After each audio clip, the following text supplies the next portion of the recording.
Ruth Robert.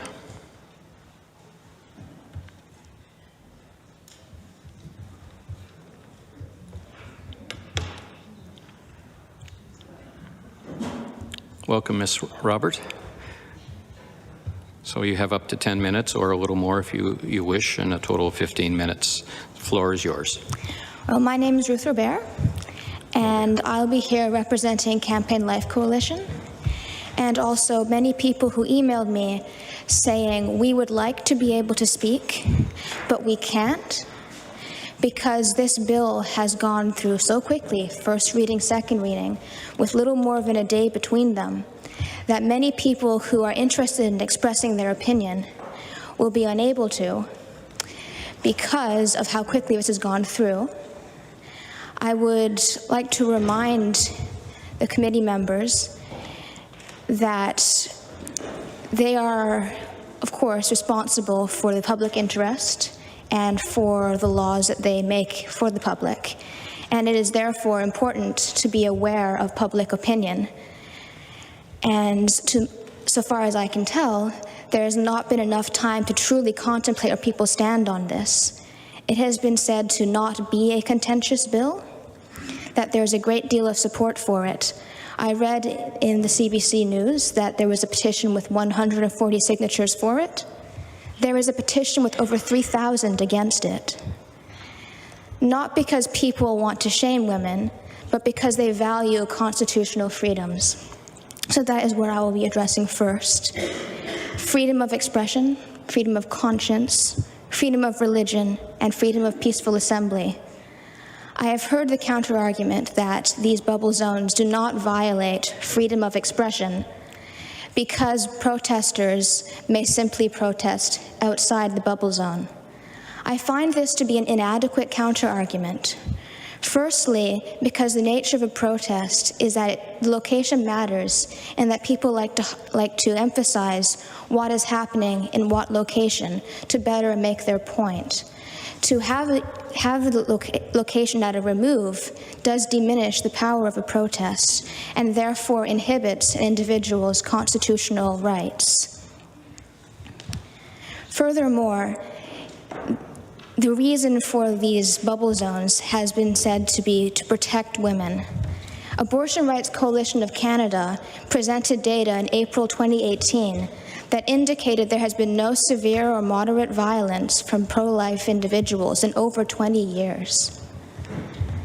So this means that the only potential violence is not violent at all, but merely emotional. And I would say that people who are struggling with abortion, considering it, have had one, just don't want to think about it for whatever personal reason, they can be affected by this no matter where the protest is held. This means that if you follow your thought process through to conclusion, you will say protests cannot happen in Canada, not merely in the cases of abortion, but any contentious issue, because wherever there are divisive opinions, there are strong emotions. Therefore, I fear this bill sets precedent that will diminish, if not completely abolish, constitutional rights of freedom of expression, peaceful assembly, and conscience. And so I would hope that this would be considered by the committee going forward. I would again like to emphasize the peaceful nature of these protests. I was the individual who organized and led the 40 Days for Life campaign that was held in fall of last year. I required all of my volunteers to sign statements saying that they would be peaceful, they would not violate any laws, they would not litter, they would respect all law enforcement personnel. And I would also say that there are many entrances to this hospital. We were only standing near one entrance, which means those who were intimidated by our presence could enter from any of the other entrances. Additionally, because this is a hospital, we do not know who is going in, for what reasons. Therefore, we cannot directly target abortion-minded women. That is not the reason for our presence. The reason for our presence is to offer hope for the women who maybe don't want abortions. And I speak from personal experience on this one, for two accounts that directly affected me and my family. The first was me. When my mother was pregnant with me, it was a very difficult pregnancy. She had already miscarried my elder brother quite late. He was almost born, stillborn. And when she was pregnant with me, the same problems came up again.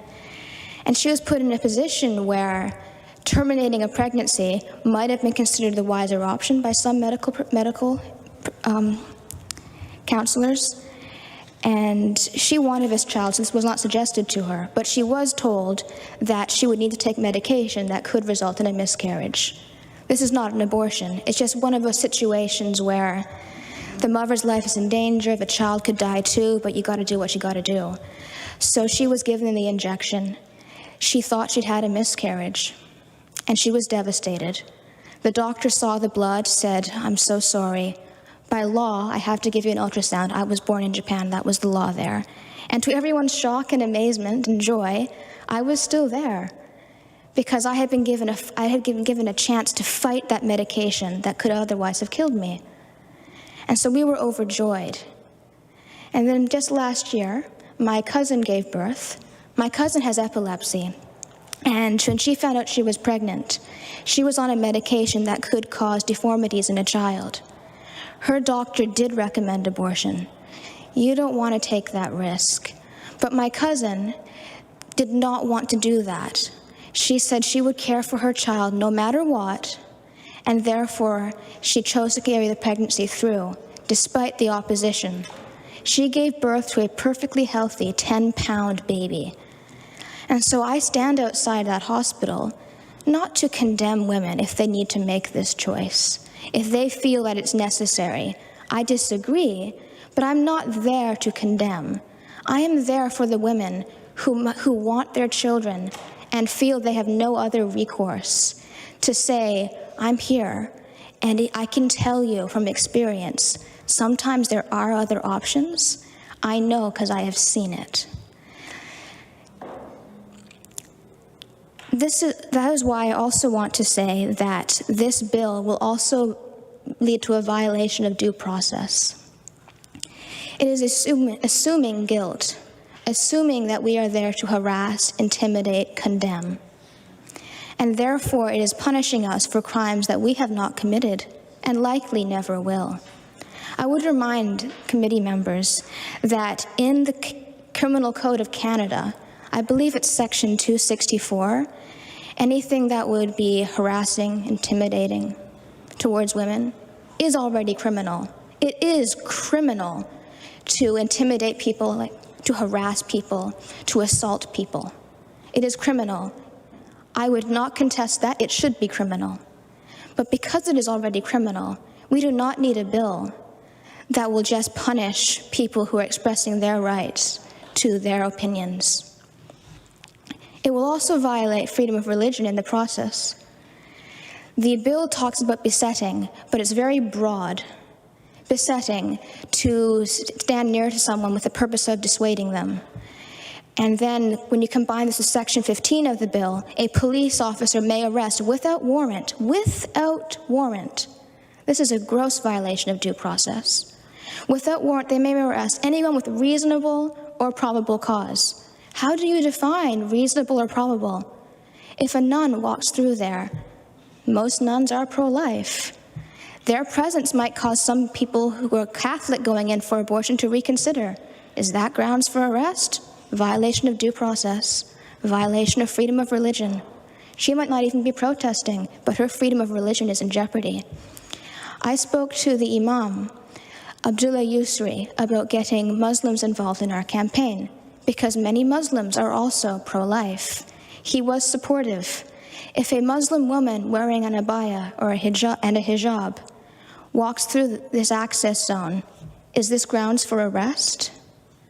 This bill is extremely troublesome because it does not protect women. It merely violates people's constitutional rights. We already have laws in place to protect women. I would also say, too, that it really puts people in jeopardy because it puts the emphasis on one side of the argument. I mentioned earlier that where there is opposition, there is emotion. 1 minute. Women who are getting abortions will feel that emotion. But I have been spat at and cursed at and verbally assaulted. That is difficult for me. But I would not say there needs to be bubble zones around pregnancy centers, because only through dialogue can we gain the best truth. Because by talking to each other, the best ideas will be preserved, the worst ideas will go away. Therefore, there's no need for a bubble zone, because if pro-lifers are truly terrible, they'll already be arrested on the laws that they already exist, or their thoughts will be considered so ridiculous, people will laugh them out of the province. We don't need this bill. Thank you very much, Ms. Robert. Any questions from the committee?